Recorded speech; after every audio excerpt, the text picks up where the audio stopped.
सोचो रात के 2 बजे हों, गली बिल्कुल खाली हो और अचानक पीछे से एक आवाज आए, नल्ले बा। एक औरत मुस्कुराती हुई तुमसे सिर्फ एक सवाल पूछे, लेकिन तुम्हारा जवाब तुम्हारी जिंदगी डिसाइड करे। ये सिर्फ कहानियाँ नहीं हैं, ये वो अर्बन लेजेंड्स हैं जो दुनिया के अलग अलग कोनों में लोगों को आज भी डरा रहे हैं, जो सिर्फ सुनने में ही फेक लगती है, लेकिन जिन पे भरोसा करने वाले आज भी जिंदा हैं। तो चलिए शुरू करते हैं आज की इस वीडियो को, जिसमें हम बताएंगे आपको दुनिया के टॉप 5 अर्बन लेजेंड्स।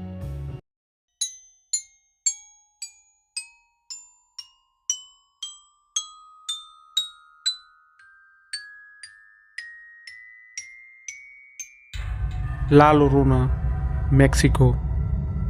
कहानी शुरू होती है 1500 के आसपास, जब स्पेन ने मेक्सिको पर कब्जा किया था। उस टाइम एक खूबसूरत लड़की हुआ करती थी, सिंपल कपड़ों में, लेकिन आंखों में एक अजीब सी गहराई थी। लोग उसे मारिया के नाम से जानते थे। मारिया एक गांव के पास में रहती थी, जहां एक बड़ी नदी बहकर गुजरती थी। वही नदी उसके जिंदगी का हिस्सा भी बनी और उसका श्राप भी। वक्त बीतता है और मारिया की मुलाकात होती है एक स्पेनिश नोबलमैन से, जो अमीर, ताकतवर और सोसाइटी में इज्जत वाला था। दोनों के बीच प्यार होता है, या शायद मारिया के लिए प्यार और उस आदमी के लिए सिर्फ टाइम पास। फिर भी मारिया उसके साथ रहने लगती है और धीरे धीरे उसके 2 बच्चे हो जाते हैं। कुछ साल तक सब कुछ ठीक रहता है।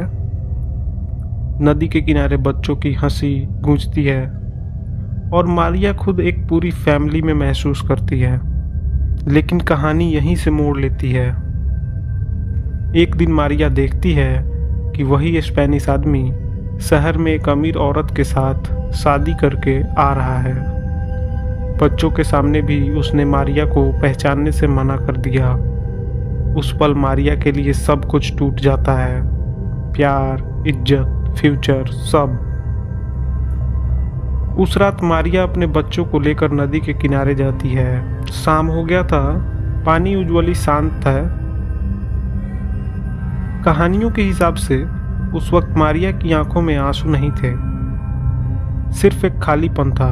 उसका कोई एग्जैक्ट डिस्क्रिप्शन नहीं देता, बस इतना पता है कुछ ही देर बाद नदी का पानी हिलता है और बच्चों की आवाज़ शांत हो जाती है। जैसे ही मारिया को अपनी गलती का एहसास होता है, वो चीख पड़ती है। ऐसी चीख जो सिर्फ आवाज़ नहीं थी, वो श्राप बन चुकी थी। कहते हैं उसने पूरी रात नदी के किनारे भाग भाग कर अपने बच्चों को पुकारा और सुबह होने से पहले उसकी भी मृत्यु हो चुकी थी। पर कहानी यहीं ख़त्म नहीं हुई। उसके बाद से लोग कहने लगे कि नदी के पास एक सफ़ेद कपड़े वाली औरत दिखती है।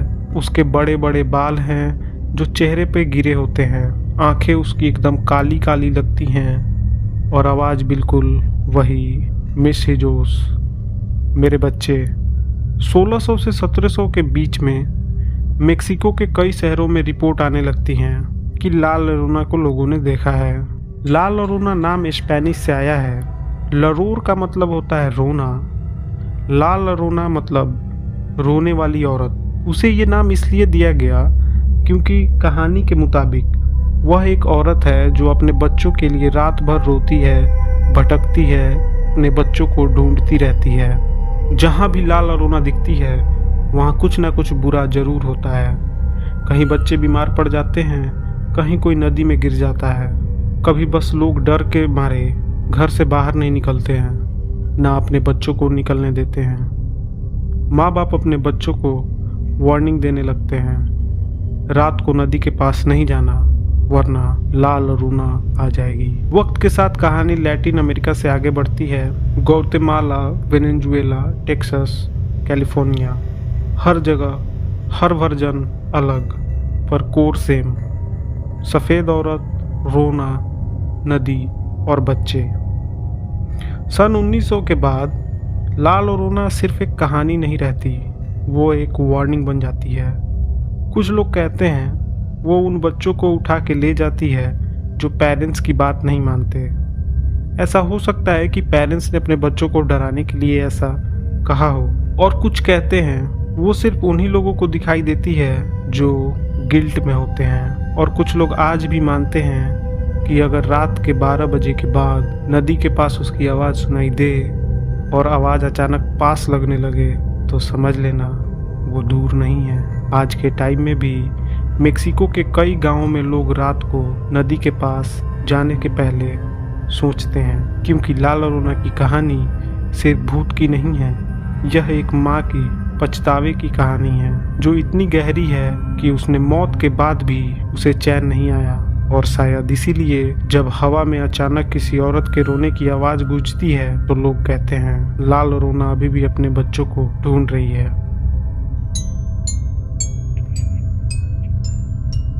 नालेबा, बेंगलुरु, इंडिया। आज मैं आपको सुनाने वाला हूँ बेंगलोर की सबसे खौफनाक अर्बन लेजेंड नालेबा। ये कोई पुरानी कहानी नहीं है, बल्कि ये 1990 के आसपास के बेंगलुरु के लोकल लोगों के साथ हुआ। और सबसे क्रीपी बात तो ये है, इसका कोई क्लियर जवाब आज तक नहीं मिला। नालेबा का मतलब होता है कल आना। कहानी शुरू होती है बेंगलुरु के पुराने रेसिडेंशियल एरिया में। रात के 1-2 बजे लोगों के दरवाजों पर नॉक होती थी। एक औरत की आवाज़, कभी रोती हुई कभी नॉर्मल। पानी चाहिए, मदद चाहिए। जैसे ही कोई दरवाज़ा खोलता अगली सुबह वो इंसान गायब हो जाता। नालेबा का बिहेवियर काफ़ी क्रीपी था। लोग कहते हैं नालेबा इंसान जैसी दिखती थी पर उसका चेहरा कभी क्लियर नहीं होता था। एक दिन किसी ने एक्सपेरिमेंट किया, उसने दरवाजे पर लिख दिया नालेबा, और उस रात नॉक तो हुई पर आवाज़ नहीं आई। अगली रात नॉक ही नहीं हुई। बस फिर क्या था, पूरी गली, पूरा एरिया, हर दरवाजे पर एक ही लाइन लिखी थी, नालेबा। कुछ लोग कहते हैं ये सिर्फ मास हिस्टीरिया था, कुछ लोग कहते हैं कोई गैंग या क्रिमिनल ट्रिक थी। पर सवाल ये है, फिर लोग गायब कैसे हुए? कुचिसाके ओना। ये कहानी है जापान की। जापान एक मॉडर्न कंट्री है, पर वहाँ कुछ ऐसी कहानियाँ हैं जो टेक्नोलॉजी से भी ज़्यादा स्कैरी हैं। कुचिसाके ओना कोई मूवी कैरेक्टर नहीं है, यह एक असली अर्बन लेजेंड है जिसके डर से स्कूल बंद कर दिए जाते थे। और हाँ, पुलिस ने भी इसके लिए वार्निंग्स जारी की थी। कुचिसाके ओना का मतलब होता है कटी हुई मुस्कान, और ओना का मतलब होता है औरत। मतलब एक ही औरत जिसका चेहरा नॉर्मल नहीं है, इसीलिए वो मास्क पहनती थी ताकि कोई सच ना देख पाए। कहानी के मुताबिक सालों पहले जापान में एक बहुत सुंदर औरत थी। उसकी खूबसूरती पर सब फिदा थे, पर उसके साथ जो हुआ वो उसकी रूह को तोड़ गया। कहते हैं उसके बाद उसकी स्पिरिट ने एक वादा किया, अगर मुझे दर्द मिला तो मैं दर्द दूंगी। कुचिसाके ओना रात को अकेले लोगों के पास आती है, मास्क पहने, आवाज़ बिल्कुल नॉर्मल। फिर वो पूछती है, वातासाई किराई, क्या मैं सुंदर हूँ? अगर आप नहीं बोले तो कहानी वहीं ख़त्म। अगर आप हाँ बोले तो वो मास्क उतारती है, और जो दिखता है वो दिमाग में ज़िंदगी भर रह जाता है। लोग कहते हैं हर जवाब गलत होता है। हाँ बोला तो प्रॉब्लम, ना बोला तो प्रॉब्लम। इसलिए जापान में बच्चों को सिखाया जाता है कि सीधा जवाब मत देना, कह दो तुम नॉर्मल हो या मुझे जल्दी है, क्योंकि ये स्पिरिट सिर्फ कन्फ्यूजन से ही रुकती है। 1970 के आसपास जापान में कुछ सिटीज़ में बच्चे अकेले स्कूल से घर नहीं जाते थे। टीचर्स उन्हें ग्रुप में भेजते थे, पेरेंट्स रोड तक छोड़ने आते थे, और सबके दिमाग में सिर्फ एक ही डर था, मास्क वाली औरत कुचिसाके ओना।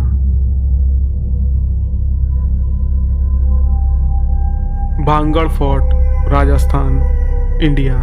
सोचो एक ऐसी जगह जहां सूरज डूबते ही हवा का मिजाज बदल जाता है। राजस्थान के अलवर डिस्ट्रिक्ट में अरावली हिल्स के बीच छुपा है भांगड़ फोर्ट। आज इसे इंडिया की सबसे हॉन्टेड जगह कहा जाता है, लेकिन इस कहानी की शुरुआत कभी खूबसूरती, शान और पावर से हुई थी।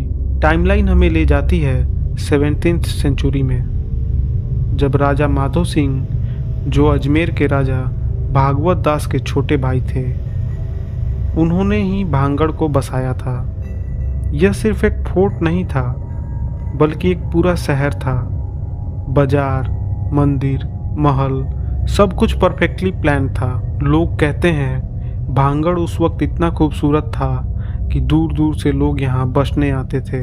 सुबह मंदिरों की घंटियों की आवाज़, शाम को बाजार की रौनक, सब कुछ जिंदा था यहाँ। पर हर रोशनी के पीछे एक अंधेरा होता है। इसी दौर में भांगड़ के पास रहता था एक तांत्रिक जिसका नाम सिंघिया था। लोग उससे डरते थे क्योंकि कहा जाता था उसके पास काला जादू की ताकत है। और फिर एक दिन उसकी नज़र पड़ती है भांगड़ की सबसे खूबसूरत चीज पर, राजकुमारी रत्नावती। रत्नावती सिर्फ सुंदर नहीं थी, बल्कि बहुत तेज दिमाग वाली थी। उनकी खूबसूरती के चर्चे पूरे राजस्थान में फैल चुके थे। बड़े बड़े राजकुमार उनसे शादी करने के लिए संदेशा भेजते थे। सिंघिया जानता था कि राजकुमारी कभी उसे खुद नहीं अपनाएगी, इसीलिए उसने चुना काला जादू का रास्ता। एक दिन जब रत्नावती अपने सहेलियों के साथ बाजार में थी, तभी सिंघिया ने एक इत्र वाले के रूप में जादू भरा परफ्यूम रख दिया। उसका प्लान था जैसे ही राजकुमारी वो इत्र लगाएंगी, वो उसके प्यार में पागल हो जाएंगी। पर यहीं से कहानी एक अलग मोड़ ले लेती है।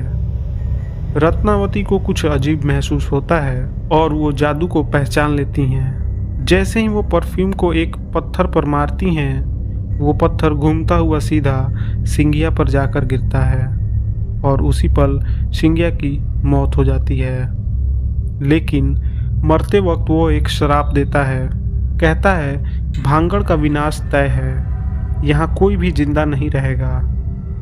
उस श्राप के बाद चीज़ें बदलने लगती हैं। कुछ ही समय में भांगड़ में अजीब घटनाएं होने लगती हैं। लोग बिना वजह बीमार पड़ने लगते हैं, घरों में दरार आने लगती है। रात को लोग कहते हैं किसी के चलने, रोने और बात करने की आवाज़ें भी सुनाई देती हैं।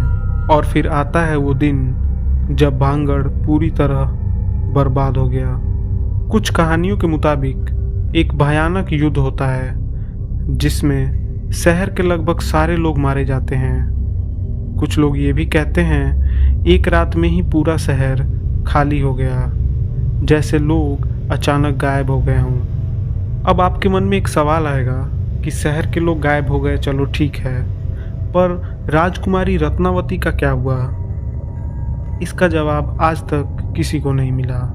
बस इतना कहा जाता है कि उसकी आत्मा आज भी मुक्ति के लिए भटकती है। समय गुजरता गया, मुगल आए, ब्रिटिशर्स आए, लेकिन भांगड़ दोबारा कभी नहीं बसा। आज भी अगर आप भांगड़ जाओ तो एक चीज नोटिस करोगे, कोई भी घर पूरा नहीं बना। कहते हैं जो भी नए घर बनाने की कोशिश करता है उसकी छत गिर जाती है। सूरज ढलने के बाद यहाँ रहना सरकारी तौर पे मना है। ASI का बोर्ड साफ लिखता है सनसेट के बाद और सनराइज के पहले एंट्री मना है। लोकल लोग आज भी कहते हैं रात को घुंघरुओं की आवाज़ आती है, किसी के हंसने की, किसी के चीखने की। बाजार के खोखे जहाँ कभी जिंदगी थी, वहाँ आज सिर्फ खामोशी है और एक अजीब सी फीलिंग, जैसे कोई आपको देख रहा हो। भांगड़ सिर्फ एक हॉन्टेड फोर्ट नहीं है, यह एक अधूरी कहानी है। प्यार, घमंड, जादू और श्राप की एक ऐसी जगह जहाँ वक्त रुक सा गया है और रात होते ही गुजरे हुए लोग दोबारा जिंदा हो जाते हैं।